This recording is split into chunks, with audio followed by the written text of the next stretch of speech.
Bonjour à tous, bienvenue sur Only a Giant Podcast numéro 123. Moi c'est Plaque, je suis avec Thiergo. Comment ça va, mon cher Thiergo? On fait aller, comme une équipe qui a une victoire et 3 défaites. C'est clairement pas le début de saison qu'on espérait. On n'espérait pas non plus 3 victoires, une défaite, mais ce qui est d'autant plus frustrant, c'est de voir qu'on n'était pas loin de la victoire. Oui, alors on n'espérait pas 3 victoires, une défaite, mais on aurait très largement pu, voire dû, être à 3 victoires, une défaite avec ces matchs contre les Commanders et les Cowboys. On va en reparler. Avant qu'on parle de ce match contre les Cowboys, donc défaite 20-15 malheureusement, on va juste vous évoquer rapidement, vous le savez, le Patreon. Je vais vous partager sur l'écran et je vais laisser Thiergo expliquer comment participer à ce Patreon et comment soutenir le blog, le podcast. Vous avez vu qu'on fait maintenant régulièrement tous les résumés grâce à une équipe maintenant qu'on a. On a à peu près 12 000 rédacteurs et on les remercie tous les uns après les autres. Non, mais bien évidemment, on remercie les gens qui participent au podcast et ça fait très plaisir. On en a certaines personnes qui sont là de manière régulière, d'autres de manière plus ponctuelle, mais en tout cas, on essaye de faire vivre aussi ce blog, cette chaîne Twitter, ce podcast. Vous savez, il y a beaucoup de choses qu'on essaye de faire pour faire vivre cette communauté Giants, cette communauté NFL en France. Et donc, je te laisse, Thiergo, expliquer comment nous soutenir via ce Patreon. Oui, parce qu'en fait, comme vous savez, tout ça, on le fait bénévolement et il y a quand même des coûts de fonctionnement. Donc ça, c'est le but premier du Patreon pour nous soutenir si vous le souhaitez. Encore une fois, il n'y a aucune obligation. Donc le Patreon, c'est patreon.com/Only a Giant Podcast, Only a Giant au singulier. Et puis comme vous voyez, il y a différents niveaux. Graham Gano, Dexter Lawrence. Donc, Graham Gano, on pourrait le remplacer par Greg Joseph en ce moment. J'étais en train de me dire ça. Graham Gano, il ne fait pas grand-chose. Plaxico Burress, et puis le niveau aussi Eli Manning.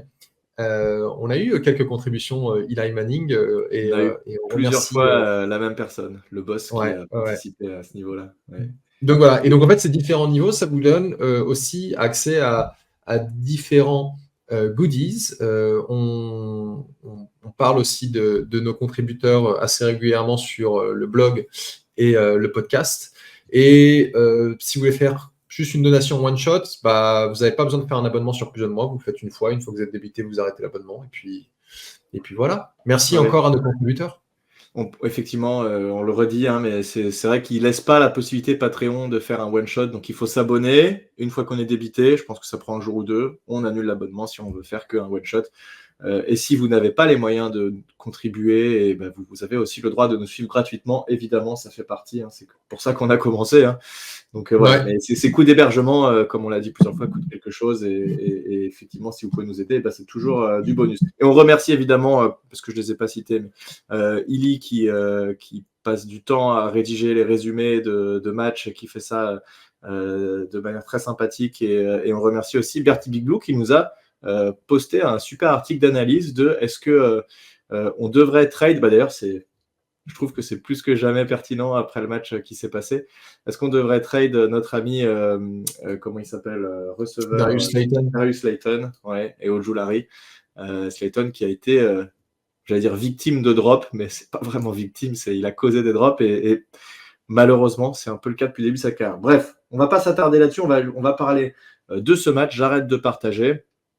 Donc, mon cher Thiergo, on perd ce match 20-15. Et ma première question, avant qu'on parle du match, je voulais faire une petite digression. Question pour toi, Thiergo. Penses-tu que Daniel Jones sera notre QB titulaire l'an prochain? Ça devient compliqué. Ça devient très compliqué parce que... Et c'est une question, en fait, d'autant plus complexe que Daniel Jones, en fait, joue bien en ce moment. Il a eu un mauvais match d'ouverture, mais Brian Daboll l'a reconnu en conférence de presse, et nous-mêmes, on l'a constaté sur les matchs suivants, c'est qu'en fait, il ne fait pas les mêmes erreurs, il est propre. Certes, il s'est fait intercepter sur ce match à Dallas, mais c'était une Hail Mary pass, donc ça veut dire on l'envoie en profond en se disant que certes, c'est couvert, mais on espère peut-être déclencher une passe interférence ou au mieux une réception. Bon, là, il s'est fait intercepter, ça arrive, donc c'est fin de match, ça compte pas. Mais moi, ce que je constate, c'est que même s'il est propre, il n'est pas décisif. Et au final, c'est ce qu'on demande à un QB. Alors, c'est pas le QB le plus cher de la ligue, loin de là. Je pense qu'il est même hors du top 10 des QB. Ah oui. Mais tu vois, comme avait dit Joe Shane pendant Hard Knocks, il a dit tu payes pas un QB 40 millions pour qu'il donne le ballon à un running back. Et par extension, tu payes pas un QB juste pour qu'il te fasse 170, 200 yards et pas de TD, quoi. Donc, au bout d'un moment, s'il nous fait une saison que comme ça, je vois pas forcément les Giants se dire ouais, on va absolument garder Daniel Jones. Il faudrait qu'il step up son game un peu, quoi. Ouais, je pense que tu as bien résumé. Il est propre, il se fait pas intercepter en ce moment, il perd pas de ballon. Rappelle-toi, ces saisons 1 et 2, voire 3, c'était une galère, c'est tous ces fumbles, etc. Alors, il est aussi beaucoup mieux protégé, donc ça, évidemment, ça joue beaucoup. Le jeu intermédiaire, le jeu court, à part le premier match, et en fait, on s'est rendu compte aussi que les Vikings, en fait, sont une équipe très solide, donc il y avait une grosse défense en face et c'était pas facile de se lancer. Mais à part ce premier match, ça a été propre, il a fait des bons matchs, et si Malik Nabers est à quasiment 400 yards déjà en 4 matchs, même je sais plus combien il est Malik Nabers, il faudra regarder, mais ça fait 3 matchs de suite où il fait 100 yards. Malik Nabers, c'est parce qu'il y a un QB qui peut lui lancer le ballon. Maintenant, le problème, c'est que sur le jeu long, ça va pas du tout. Et le jeu long, c'est ce qui te permet d'obtenir ces gains qui peuvent te retourner un match. Typiquement, je pense, dans ce match contre les Cowboys, il y a une action où on a un défenseur qui fait un encroachment. Donc, en gros, il traverse la ligne et au moment où le jeu se lance, on sait qu'il y a pénalité. Daniel Jones le voit, il le sait qu'il y a pénalité. Donc là, il se dit, je vais lancer loin. De toute façon, même si on se fait intercepter, d'ailleurs, il se fait peut-être intercepter sur cette action-là, c'est pas grave parce qu'on sait qu'il y a une faute et donc c'est un jeu gratos pour nous. Peu importe ce que je fais, en fait, il y aura zéro conséquence. Ça peut être que positif. Si c'est positif, on décline la pénalité. Si c'est négatif, on accepte la pénalité, on récupère le ballon. Il y a Darius Slayton qui fait un tracé fade sur l'extérieur, qui est tout seul. Le défenseur, il ne le suit pas du tout et il le rate. Ça, c'est typiquement une action décisive que tu n'as pas le droit de rater puisque ça te donne un TD. Il y en a eu d'autres des passes, une passe où il y a un tracé un peu post, où je ne sais pas exactement ce que c'est, de Malik Nabers qui traverse le terrain. Il envoie une pizza qui se retrouve quasiment dans les mains du défenseur. Je ne sais pas ce qui lui arrive, et c'est marrant parce que en attendant que tu te connectes, je regardais une vidéo de Big Blue VCR qui est un mec sur Twitter avec qui j'ai déjà discuté, qui a des VHS de tous les vieux matchs des Giants et qui ressort plein de trucs. C'est assez incroyable. Et il dit ok, il n'a jamais eu le bras de Kerry Collins. Petite pique pour toi, Thiergo. Il n'a jamais eu le bras de Kerry Collins, notre ami Daniel Jones. Par contre, dans ses premières saisons, il savait lancer des passes en profondeur très précises et c'était incroyable de précision qu'il avait. Il l'a complètement perdu, ça. Et en fait, ce côté-là, des plus précis de la ligue. Ah oui, c'était pendant un moment, c'était un des plus précis, effectivement, sur les passes longues. Je ne sais pas ce qui s'est passé. Et j'ai aucune idée. Là, pour le coup, je pense que c'est mécanique ou j'en sais rien sur sa manière de. Je ne sais pas. Franchement, j'en sais rien. Mais sur les passes pour moi, c'est cool. Oui, pardon. Non, j'allais dire, en fait, pour moi, c'est son coup. Alors, je ne suis pas médecin, ça se trouve, c'est pas du tout ça, mais la réponse la plus logique, c'est quand même un gars qui a eu 2 blessures au cou, et c'est pas anodin pour un quarterback. Donc, est-ce que c'est le coup? Est-ce que c'est le jeu de jambes? Parce qu'on sait aussi qu'un mauvais jeu de jambes, ça peut affecter la manière dont tu envoies le ballon. Pour le premier match de la saison, ça a été le cas. Il a eu un très mauvais jeu de jambes, très mauvais appui, etc. Ça, c'était le cas. Exactement.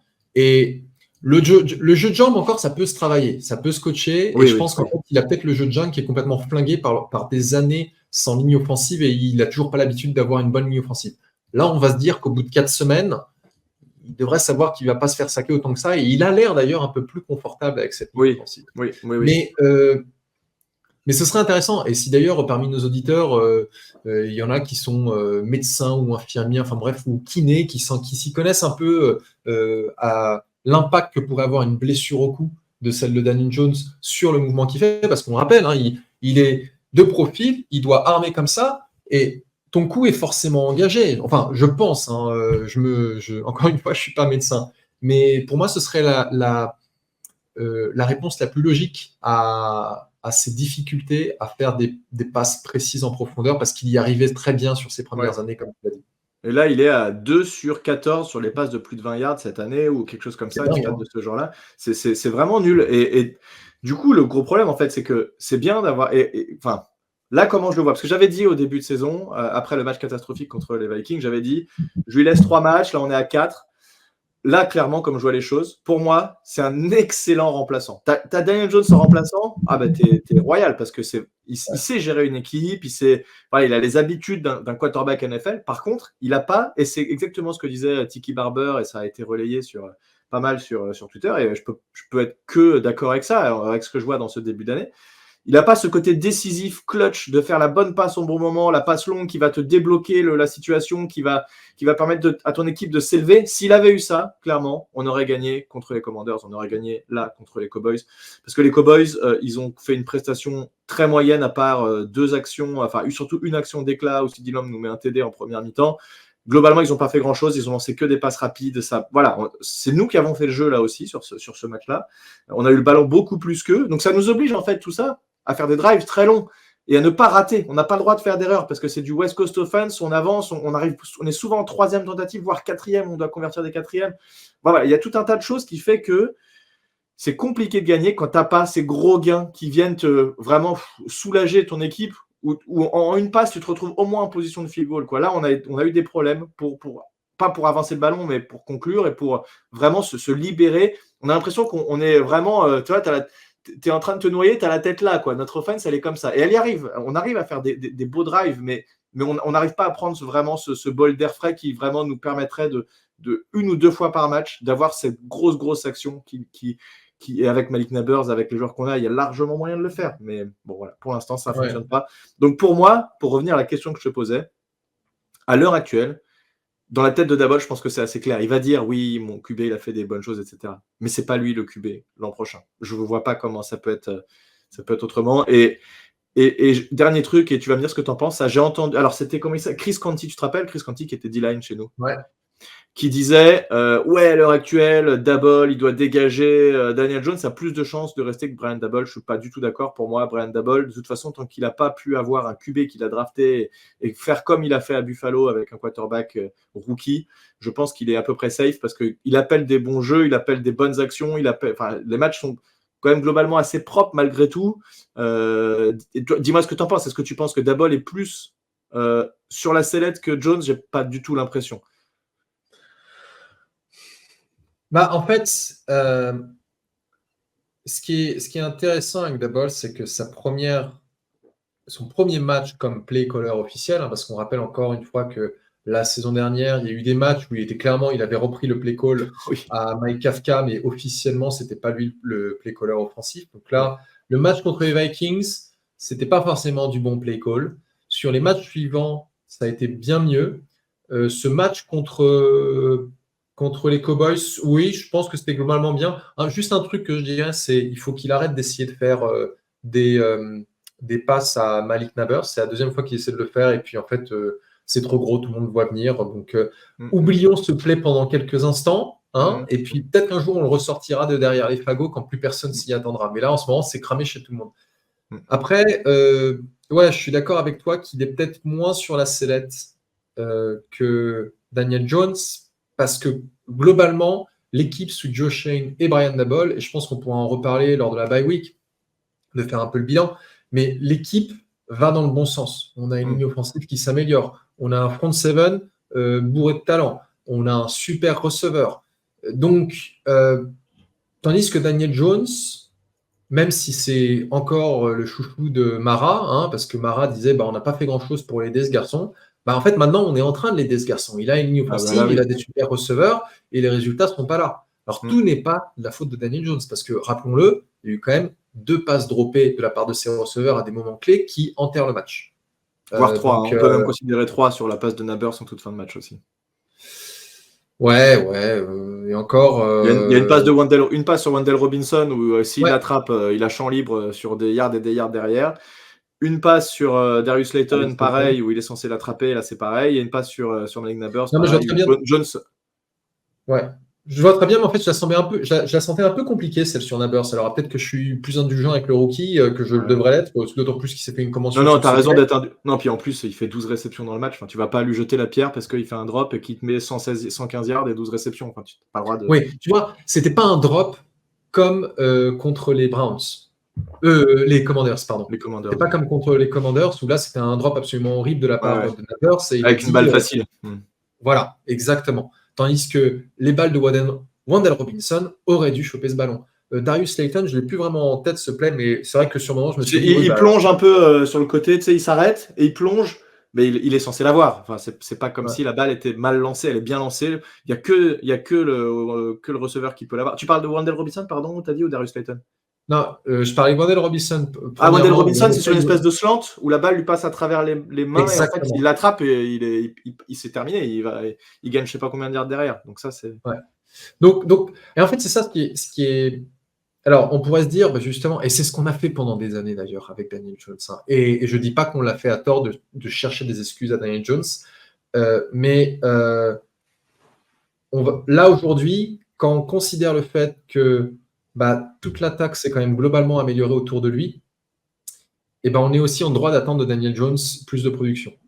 Encore une fois, moi, c'est un joueur que j'adore, que je trouve génial parce qu'il est capable de faire de grandes choses. Et on a enfin ce qu'on a demandé depuis des saisons, c'est-à-dire une meilleure ligne offensive, des receveurs, etc. Et il n'y a pas la production qu'on attend d'un quarterback à 40 millions par an. Il n'y a pas eu le déclic encore pour aller marquer des points. On est toujours limité autour des 20 points, voire un peu moins, alors qu'on a largement moyen d'aller taper les 30 points là maintenant. Pardon ? On fait moins de points par match que la saison dernière. Alors, mais ça, c'est quand même fou parce qu'on a quand même une attaque qui tourne beaucoup mieux pour l'instant. Enfin, vraiment. Quand tu vois l'attaque, tu te dis, il y a des vrais drives, ça tient. Contre les Browns qui avaient une bonne défense, on a réussi à faire des belles choses. Là, peut-être, le problème qu'on a eu sur ce match, c'est qu'ils ont vraiment tout mis contre la course, les Cowboys. Du coup, on n'a pas réussi à développer le jeu de course, même si Daboll a tenté plein de choses, différents types de courses, etc. Ça n'a pas fonctionné, alors qu'ils étaient... Et ça, on l'avait un peu dit. On avait dit, ils sont la pire défense contre la course, mais d'une semaine sur l'autre, en fait, ça peut complètement changer, ça, ce genre de choses. La vérité d'une semaine n'est pas forcément la vérité de la semaine d'après, et on l'a vu, parce qu'ils ont joué avec beaucoup de joueurs dans la boîte, etc. Et malheureusement, on n'a pas su en profiter. Et ces actions qui étaient là, qui sont amenées, et où le coach va travailler sur ça, il va faire des feintes, des trucs, jusqu'à se dire, là, maintenant, ça y est, je lance la passe longue, mais on n'a pas su les concrétiser. Et c'est problématique. Donc pour l'instant, il n'est pas décisif, Daniel Jones. Et je doute qu'il arrive à le devenir. En fait, j'ai l'impression que il n'a pas je sais pas comment on peut ça. Tu sais, un peu cette confiance, cette grinta, je sais pas comment on peut dire ça, mais ce petit truc en plus des quarterbacks. Comme les cornerbacks, ils ont un peu, les receveurs, ils ont un peu ce truc-là de presque une surconfiance à certains moments, en fait, qui peut t'amener à faire des erreurs aussi, mais là, Jones, je le sens pas comme ça. Il est trop en dedans. Il fait pas le. Moi, je sais pas. Il y a un truc. C'est là où en fait c'est là où on voit la différence avec Eli Manning. Hein. Clairement. Parce que Eli Manning, c'était. En fait, chez un quarterback, tu as un peu envie qu'il ait la mémoire d'un poisson rouge, dans le sens où il a oublié ce qui. C'est pas qu'il a oublié les bonnes choses, mais au contraire, il a oublié sa dernière erreur, donc en fait, sa confiance revient à zéro. Et Eli Manning, il pouvait te lancer une interception horrible, parce qu'en fait, Eli Manning était quelqu'un qui tentait des choses risquées, mais il passait à autre chose, sa confiance n'était pas affectée, et puis après, il te faisait une énorme passe en profondeur, un truc clutch, etc. Eli Manning, malgré son air indifférent, et son presque regard, idiot parfois. Voilà. Et c'est Manning Face. Et en fait, le gars, il avait une méga confiance en lui et mine de rien, Eli Manning était super clutch. Donc, et ça transpirait sur ses collègues de l'attaque, ce qui n'est pas le cas avec Jones, même si je pense qu'ils ont confiance en lui. Mais tous ces problèmes de passe longue, au bout d'un moment, c'est compliqué. Et Eli Manning, quand tu rentrais sur le dernier drive du match, ce genre de choses, tu avais une transformation Saiyan 4. Je veux dire, tu voyais dans le regard, c'est terminé, les gars, là, je gagne le match, on y va, et c'est parti. Et il n'y avait pas de peur, il n'y avait rien, c'est on y va, on va gagner.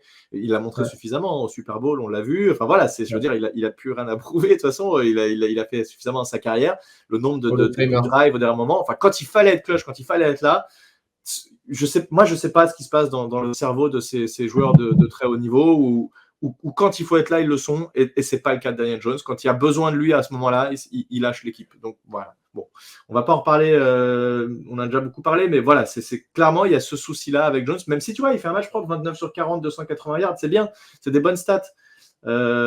Mais voilà, il manque ce petit truc en plus que les quarterbacks élites ont. Donc pour moi, à l'heure actuelle, clairement, ce ne sera pas lui, le quarterback, l'année prochaine, et il va falloir qu'on aille chercher un quarterback rookie. Et la saison NCAA est encore jeune, on va encore voir. Il y en a beaucoup qui parlent de Cam Ward de Miami, il y en a qui parlent de Shedeur Sanders de Colorado. On voit plein de choses. Il est encore de toute façon beaucoup trop tôt. Ça n'a aucune valeur aujourd'hui, quoi. Enfin, je veux dire, tout ce qui se dit sur les prospects NFL en octobre a zéro valeur. Ouais, sauf qu'il y a un truc qui a changé par rapport à il y a 20 ans, c'est que Photoshop, c'est devenu...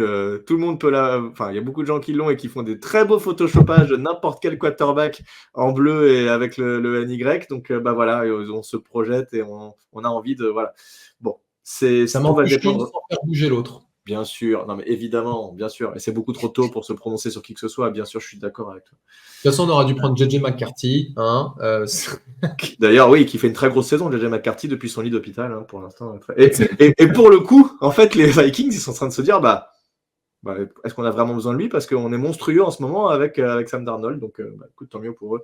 Et alors, juste petite digression sur les Vikings. Moi, je serais à la place des Vikings. Je garde Sam Darnold tant que ça fonctionne bien. Et je fais en sorte que McCarthy se remette bien de sa blessure et apprenne sur la touche. Tu n'as aucun intérêt à mettre un quarterback rookie quand ton quarterback titulaire, il performe comme le fait Darnold en ce moment, c'est sûr. Et j'ai posté ça sur Twitter il n'y a pas longtemps. Je ne sais plus qui disait ça. Quelqu'un qui disait qu'en fait, les Panthers avaient complètement flingué Bryce Young à le mettre sur le terrain tout de suite. Et il disait, mais depuis Peyton Manning, tout le monde a le sentiment que parce que tu as drafté un quarterback first overall, il faut absolument le mettre sur le terrain. Alors, bien entendu, il y a de la pression, etc. Mais en fait, tout le monde n'est pas Peyton Manning. Tout le monde n'est pas capable de se remettre d'une mauvaise saison rookie. Et parfois, il vaut mieux un traitement à la Aaron Rodgers, à la Patrick Mahomes, où en fait, le quarterback, il va être assis sur son cul pendant une saison, il va apprendre, et puis après, il viendra quand il sera prêt. Même Eli Manning n'a pas joué tout de suite. Il n'a pas non, Eli Manning, il a fallu 7. Mais en même temps, on avait un vrai... Enfin, Kurt Warner, même s'il n'était pas au top de sa forme quand il était chez Giants, ça restait un quarterback vétéran plutôt correct. Qu'on avait pris pour ça, qu'on avait pris pour l'occasion d'avoir un jeune quarterback rookie et qu'il prenne le poste pendant ce temps-là. C'était évident. Et donc, c'était pas une saison entière, mais c'était plusieurs matchs. Donc, mais, bon, on n'en est pas là, on en discutera et on fera évidemment des podcasts d'analyse de quarterback. J'ai l'impression que ça va être cette année ou jamais. Le seul truc, c'est... Bon, comme ça se trouve, on va faire une victoire dans la saison, mais j'ai quand même l'impression qu'on a une équipe qui est bien meilleur que ce que notre record laisse entendre. On voit 1-3, franchement, les Commanders qui... Ouais, alors, autre chose, c'est quand tu vois les passes que fait Jaden Daniels en profondeur parfaite pour ses receveurs, tu dis, putain, ça donne envie quand même d'avoir un quarterback. Alors, est-ce qu'on peut parler juste de 2 secondes du niveau de la twittosphère Giants américaine après ce match des Commanders contre les Bengals? Des gens qui font... pourquoi est-ce qu'on n'a pas trade up pour prendre Jaden Daniels? On dit, mais en fait, connard, on n'avait pas trade up pour les Bears qui allaient prendre Caleb Williams. Les Redskins, les Commanders, n'avaient jamais nous donné leur pick. Et Daniels a été pris en deuxième. Donc, il faut arrêter de dire qu'on aurait dû prendre Jaden Daniels. Ça ne sert à rien. On ne l'aurait jamais eu de toute manière. Non. Donc, les Yaka Faucons, il faut arrêter, quoi. Ah oui, non, mais ça, après coup, dire ce genre de choses, c'est impossible. On a essayé de passer plus haut pour prendre Drake May. D'ailleurs, pour l'instant, on n'a aucune idée de ce que vaut Drake May puisqu'il ne joue pas. Mais oui, non, c'est sûr que c'est complètement ridicule. C'est pareil, ceux qui disent on attend 2027 pour choper Arch Manning. Oui, c'est effectivement. En fait, le truc, c'est qu'on ne dirait pas ça si on n'avait pas eu Eli Manning chez nous. Exactement. On s'en foutrait d'Arch Manning. C'est parce qu'on a eu Eli et ça ne veut pas dire que Arch Manning, il en a quelque chose à foutre des Giants. Et il en a peut-être qu'un à foutre. Alors, ceci dit, je pense que même si on n'avait pas eu Eli Manning, et je pense que toute la ligue se dit ça, c'est que quand tu vois Peyton, Eli Manning et qu'il y a Arch Manning qui arrive, il y a beaucoup de franchises qui vont se lancer dans la hype. Et ça doit être aussi un peu terrible pour lui parce que du coup, il y a énormément d'attentes sur ce garçon-là. Mais il sera sûrement très bon, mais je crois pas que tout soit logique et justifié. C'est une hype parce qu'il est de la famille Manning surtout. Parce qu'il est Manning. Ouais. Parce qu'il est Manning. Mais ça m'étonnerait pas en fait que Arch Manning, enfin que les Manning disent à Manning, maintenant à Arch, tu vas ni aller chez les Colts, ni chez les Giants, ni chez les Broncos, tu vas aller créer ta propre histoire dans une autre franchise. Après, je t'avoue que se projeter dans 6 ou 7 ans, on a pris Arch Manning et il nous a gagné un Super Bowl après qu'Eli Manning nous ait gagné le Super Bowl. Évidemment, ça fait rêver, ce serait très cool pour l'histoire et tout, évidemment, mais bon, peu importe, moi je préfère qu'on ait un... De toute façon, le problème qu'il y aura, c'est qu'on n'attendra pas Arch Manning pour... ce coaching staff sera peut-être plus là si jamais on attend Arch Manning. Donc, moi, je pense que c'est cette année qu'on va aller prendre un quarterback. Si on n'est pas assez haut dans la draft parce qu'on a des résultats qui sont pas assez mauvais, et pour l'instant, rien ne dit qu'on n'aura pas un résultat très mauvais à la fin de la saison, il va falloir échanger des premiers tours de draft, comme on l'a fait avec Eli Manning. Donc voilà, je ne sais pas comment on va se débrouiller de ça. Je ne serais pas contre non plus, typiquement, aller mettre beaucoup de choix sur un quarterback vétéran qui est encore jeune et qui est... Tu sais pas ce que Josh Allen peut nous sortir du chapeau, j'en sais rien. Franchement, je sais pas. On va voir. Mais il va nous falloir un quarterback plus clutch que ça et avec un niveau évidemment bien supérieur. Quand on voit pour l'instant les Jets qui, sans être vraiment incroyables, ont clairement une sacrée différence avec ce qu'on a vu l'an dernier parce qu'ils ont un quarterback qui sait jouer quarterback. On se dit que ça peut nous faire du bien. Bref, sur le reste de l'attaque, bon, on ne va pas en parler mille ans. Malik Neighbors qui fait... on est là, le mec qui fait 115 yards, on est là, ouais, bon, il a encore fait 115 yards. Alors, tu demandes justement Mike Neighbors ce qu'il a comme stat sur les 4 premiers matchs. 52 passes dans sa direction, 35 réceptions, 386 yards, 3 TD. Et il est le 6e joueur de l'histoire de la NFL à avoir plusieurs matchs à 100 yards et 10 réceptions, enfin 10 réceptions et 100 yards lors de sa saison rookie. Le dernier étant Odell Beckham Jr. qui en avait fait 4 des matchs comme ça pendant sa saison rookie. Attends, mais là, il est déjà à 3 du coup Mike Neighbors, c'est à 3 matchs à plus de 10 réceptions et plus de 4 de suite ou 4 sur la saison entière? Sur la saison. Et donc, il en fait encore un, il égale le record NFL de nombre de matchs à plus de 100 yards et 10 réceptions. Alors, je sais pas, non, Odell Beckham n'a pas le record NFL, mais Odell Beckham, c'est le prochain sur la liste. Donc, il en faut un match de plus pour qu'il égale Odell Beckham. Et puis, enfin, moi, ça ne m'étonnerait pas qu'il nous fasse 2-3 matchs de plus comme ça. Ah bah oui, il n'y a pas de raison. Alors après, il est énormément visé. C'est vrai qu'on aimerait, là, on regarde encore les stats, c'est encore énormément dans la direction de 2 joueurs. Regarde, 12 réceptions, 11 réceptions, et ça passe à 3 derrière. Alors c'est très bien, Wan'Dale Robinson, c'est très bien. Malheureusement aussi, une note sur ce match, on lui a lancé beaucoup de ballons courts en 3e tentative en espérant qu'il gagne en yard after catch le first down. C'est un peu optimiste, c'est bien de le faire de temps en temps, ça a peut-être été un peu trop obvious sur ce match-là. Derrière Darius Slayton, 3 réceptions, 56 yards, bon voilà, c'est vrai que les 3 nous font un drop, on en a parlé, mais globalement, c'est quand même très peu diversifié. Jalen Hyatt, encore 0 sur 0. Theo Johnson, une passe dans sa direction et je ne comprends pas. Je ne comprends pas pourquoi il n'y a pas plus Jalen Hyatt dans le jeu. Je suis d'accord. J'entendais sur le podcast Giants Insider Podcast, il disait, parce qu'ils étaient vénères contre le drop de Slayton, il disait, mais en fait, Slayton, ça fait trop de drops. Pendant au moins un match ou 2, je mets Jalen Hyatt à la place de Slayton en tant que receveur titulaire et je vois ce que ça donne. C'est vrai que c'est un peu frustrant de ne pas voir plus que ça Jalen Hyatt. Maintenant, peut-être que... on fait confiance à Daboll là-dessus. Le truc qui est un peu frustrant, c'est que nos tight ends sont très peu mis à contribution. Ça, c'est quand même dommage parce que c'est des armes importantes avec une manière différente de quadriller le terrain quand on a des tight ends comme ça. Donc, ce serait peut-être pas mal de voir les tight ends un peu plus impliqués. En tout cas, Tyron Tracy Jr., il y a des choses à faire avec ce joueur-là, j'ai l'impression, et c'est intéressant, mais on voudrait un peu plus de diversité quand même sur et les cibles un peu... Voilà. C'est vrai que tu as Neighbors, tu as envie de envoyer tous les ballons, mais c'est pas possible et ça peut pas marcher comme ça. Et puis sinon, sur cette attaque, moi, le truc qui me vient en tête aussi, c'est la qualité de la O-line, notamment sur la couverture de passe. Ils font un seul sac sur le match. C'est quand la dernière fois que les Cowboys, d'habitude, c'est les Cowboys, c'est on va rencontrer les Giants, on va faire 8 sacs. Bah là, c'est 1. Donc clairement, il y a une sacrée différence.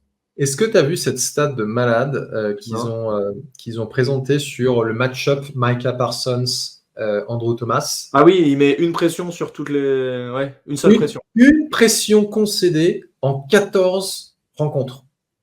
C'est quand même dingue. 14 jeux de passe, tu veux dire, protection de passe. Non. 14 matchs. Sachant Micah Parsons, il a fait 14 matchs contre les Giants depuis qu'il est dans la ligue. Ça fait 7 ans. Ça fait pas 7 ans qu'il est dans la ligue, Micah Parsons. Moi, je pense que c'est 14 snaps de protection de passe où il s'est retrouvé contre Andrew Thomas. Ouais, mais 14 snaps de protection de passe, c'est pas non plus possible. Parce qu'il n'est pas toujours en face d'Andrew Thomas. Il y a des jeux où il n'est pas en face d'Andrew Thomas.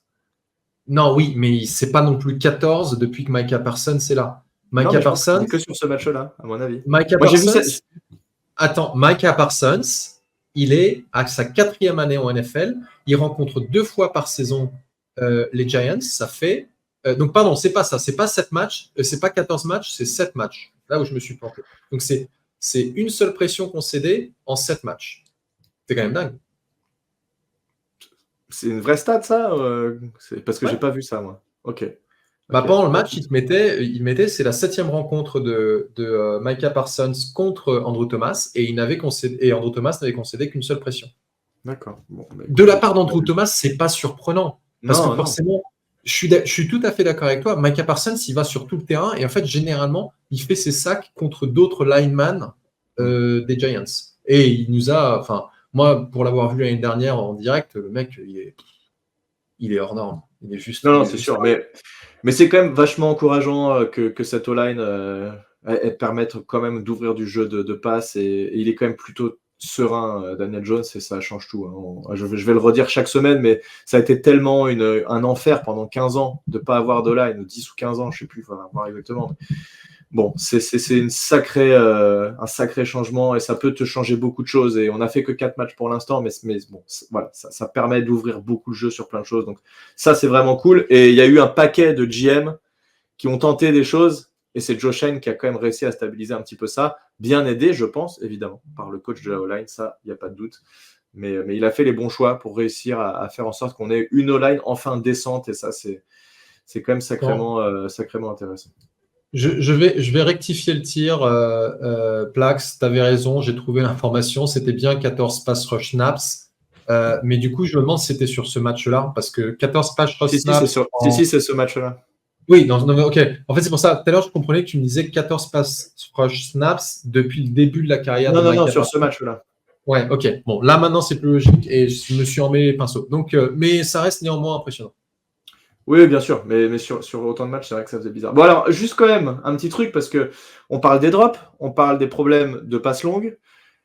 On n'a quand même pas été aidé par nos amis les arbitres, et je vais partager mon écran juste pour vous montrer cette magnifique action, hein, parce que ça vaut le détour.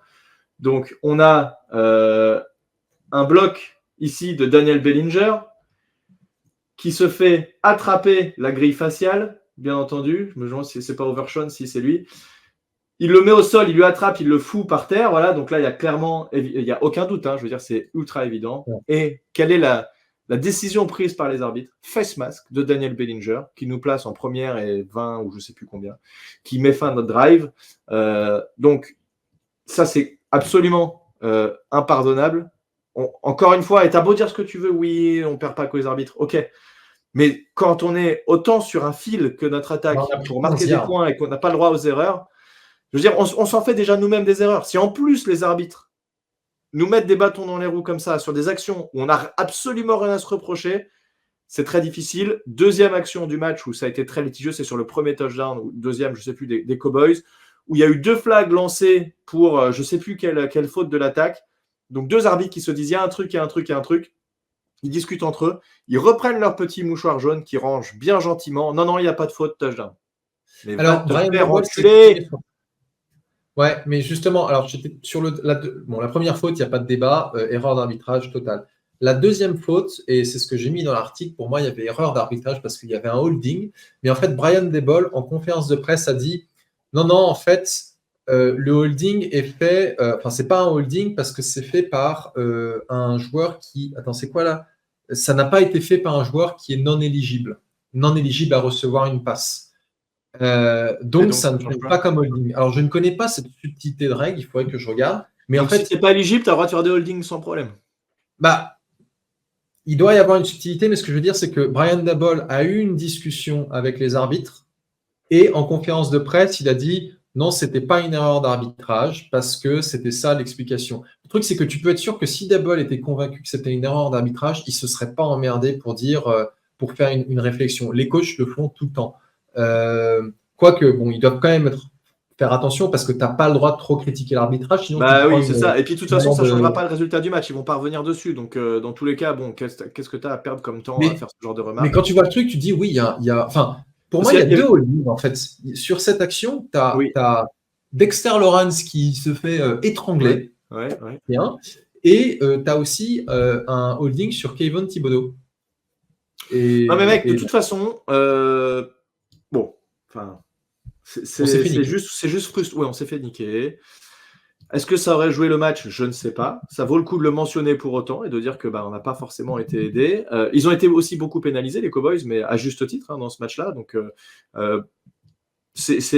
enfin, voilà, cette équipe des Cowboys, clairement, quand même une chose intéressante, c'est que globalement, on n'a pas pris 40-0 comme l'an dernier. Donc, on est vraiment revenu à leur niveau. Il n'y a pas eu de domination du tout. Est-ce que c'est nous qui avons été un peu meilleurs ou eux qui galèrent? J'ai l'impression que c'est un peu les deux parce que quand même, ils n'ont pas été incroyables depuis le début de saison. Toujours est-il qu'eux sont à 2-2 et que nous, on est à 1-3. Donc, voilà.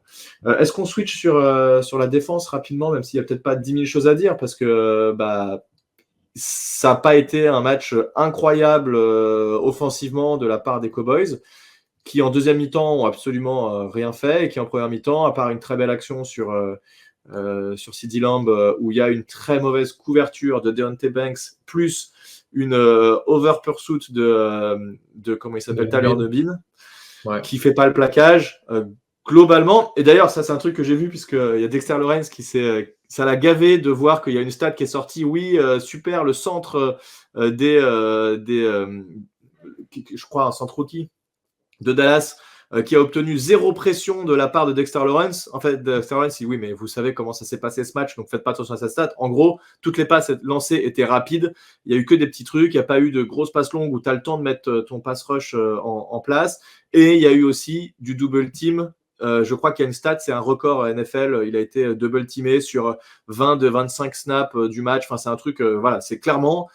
Je crois que maintenant, Dexter Lawrence a été identifié comme le monstre de notre défense et qui va être double teamé tout le temps en fait, le mec. Donc il va peut-être faire moins de stats, mais parce qu'en fait, il a toujours 2 voire 3 gars sur son dos. Donc voilà, c'est juste pas possible. Ouais. Alors, il y a 2 choses sur Dexter Lawrence, c'est que déjà cette saison, je trouve qu'il s'impose vraiment dans un rôle de leader et il dit pas mal de choses intéressantes aux journalistes. Alors parfois il dit aussi des petites bêtises parce que au premier match quand on lui a dit qu'est-ce que vous pensez des fans qui vous huent, il fait je respecte pas ça. C'était pas forcément la chose à dire et puis il a regretté après. Mais là, en effet, il disait mais en fait moi je m'en fous des stats personnels. Moi tout ce qui m'énerve c'est qu'en fait on est perdu. Et tu sens que ça commence vraiment à le gaver du fait que pour plusieurs raisons, les Giants perdent. Et la deuxième chose, c'est par rapport au double team.